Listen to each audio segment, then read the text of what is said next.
Olá pessoal, Thiago Pellegrini aqui na Crocodile Pop e hoje é dia de realeza. Gibson Lucille, uma guitarra luxuosa, linda, é a guitarra do rei do blues, mas você pode usar para o que você quiser, porque é uma guitarra muito versátil. Demais! Vamos lá?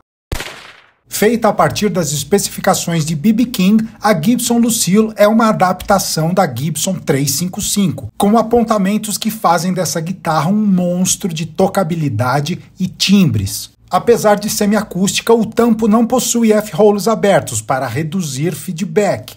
Ponte TP6 com microafinação, um par de picapes Gibson 490 Overwound, varitone de 6 posições e saída em estéreo para uma variedade incrível de timbres.